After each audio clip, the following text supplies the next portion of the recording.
नमस्कार। अभिषेक पांडे के साथ आप देख रहे हैं गांजा न्यूज।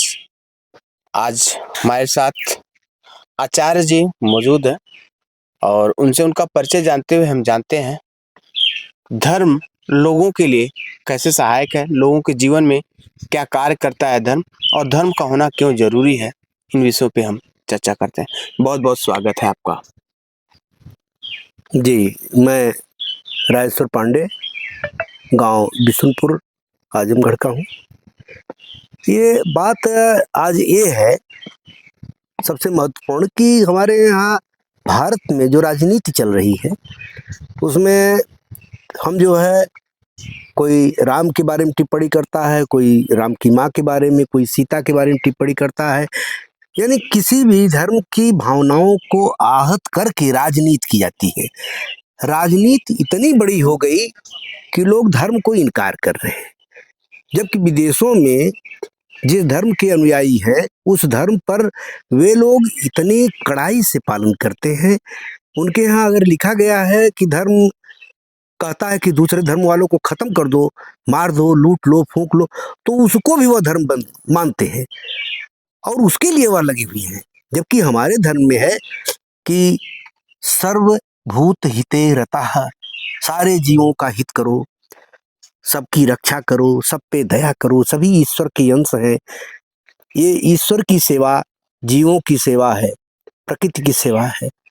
और ऐसे धर्म को, जो हमारा धर्म प्राकृतिक रूप से पुष्ट है, उसके बारे में न सोच करके लोग एक दूसरे की धार्मिक भावनाओं को आहत करके अब अभी देखिए हमारे यहाँ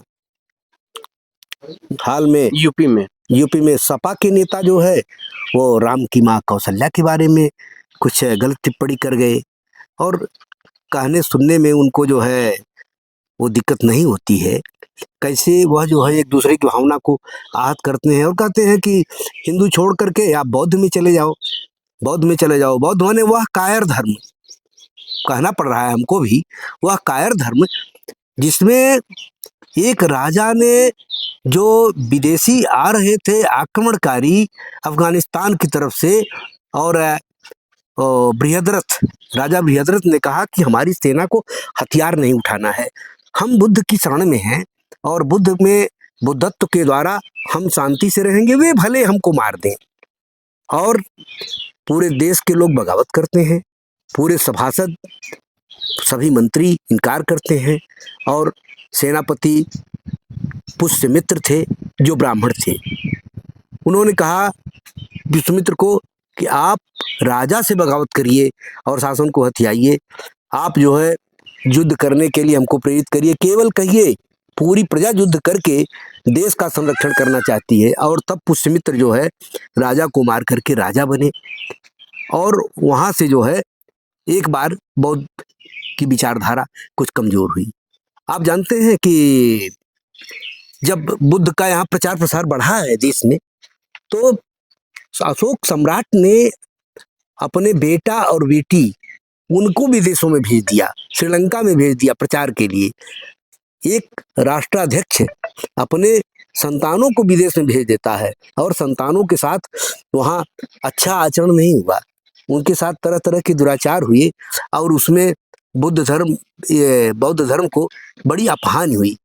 हालांकि विदेशों में इसको एक साधना का पंथ माना जाता है और वहाँ साधना करते हैं।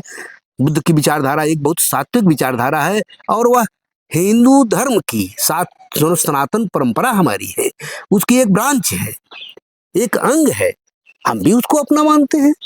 लेकिन आजकल देखा जाए जो राजनीति है, कहीं कहीं विशेष कर हम बात करें तो यहाँ पे जो राजनीति है सनातन धर्म पे एकाग्रचित है, लेकिन जो कुछ अपोजिट लोग हैं सनातन धर्म को बदनाम करके अन्य धर्मों का वोट बैंक के नाते ऐसा करते हैं। तो क्या ऐसा कुछ नियम कानून बनाना चाहिए सरकार को, या हमारे जो संविधान है उसमें कहीं न कहीं हमारे महापुरुषों का, जैसे आप भगवत गीता के चित्र हैं, रामचरितमानस के फोटोज हैं, उसमें और जो राम जी का एक जीवन था, जी, जी। जो उनकी एक राजशाही तंत्र था, उसका भी फोटो उसमें अपने संविधान में मिलता है। जी, जी। तो संविधान अगर हमारे सनातन धर्म को मानता है या सनातन धर्म को वो तो हमें देता है, सबका सम्मान करना चाहिए। सबका सम्मान करना चाहिए, सबका उसमें जी, जी, जी। सीधा कहा गया है। हाँ। लेकिन जो लोग भावनाओं को आहत करते हैं, उनके साथ क्या व्यवहार होना चाहिए? क्या कोई सख्त कानून बनना चाहिए ऐसा? हाँ, बिल्कुल बनना चाहिए। अब देखिए, कहने के लिए तो देश में वो क धर्मनिरपेक्ष शासन चल रहा है। लेकिन धर्मनिरपेक्ष का मतलब होता है किसी भी धर्म को शासन सत्ता विशेष रूप से प्रभावित न करे।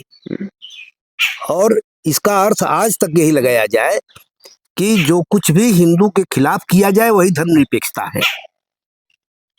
आज कुछ इसके उलट हो रहा है तो लोगों को लग रहा है कि धर्मनिरपेक्षता का भाव नहीं है, जबकि धर्मनिरपेक्षता में तनिक भी कोई कमी हमारे यहाँ नहीं आई है।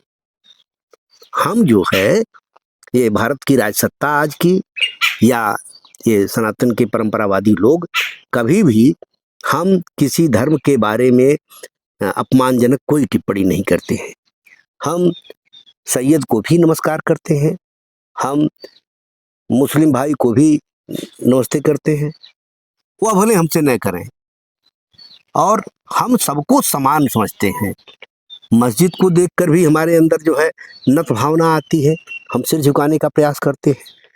चर्च के लिए भी वही चीज है, सबका सम्मान होना चाहिए। सभी धर्म, जब सारे धर्मों का उद्देश्य एक है ईश्वर तक पहुंचाना, तो ईश्वर तक पहुंचने में भाई क्या तुम्हारा रास्ता क्या हमारा रास्ता। यानी आपका कहने का मतलब जो लोग बीच के हैं, जो अपने आप को धर्म के पुरोधा मानते हैं, कहीं न कहीं उनकी ये गलतियां हैं, कुछ गलत भावनाओं के साथ लोगों के साथ छेड़छाड़ करते हैं, जिससे लोग एक दूसरे से आहत होते हैं और एक दूसरे पर कटाक्ष करते हैं। ये कटाक्ष वाली बातें जो है केवल राजनीति है। राज सत्ता के लिए लोग एक दूसरे पर इस तरह से टिप्पणी करते हैं।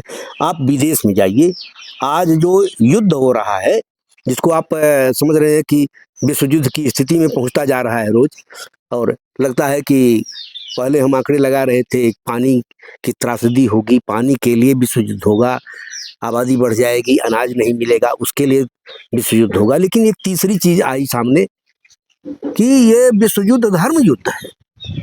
अभी रात टीवी चैनल पे हम समाचार देख रहे थे, उसमें यह बताया गया कि जो पुराने ग्रंथ हैं यहूदी, इस्लाम और क्रिश्चियनिटी के, उसमें पहले से ये व्यवस्था बनी हुई है कि ये माना गया है कि एक कोई ऐसा शासक आएगा जिसके द्वारा गलत व्यवस्थाओं को समाप्त किया जाएगा, और इसी के परिप्रेक्ष्य में उसी का जो है उदाहरण देते हुए ये एक कोई यहूद के बड़े संत, वह जो है नेतन्याहू को बहुत पहले कहे थे कि तुम राष्ट्राध्यक्ष होगे, वह राष्ट्राध्यक्ष हो गए।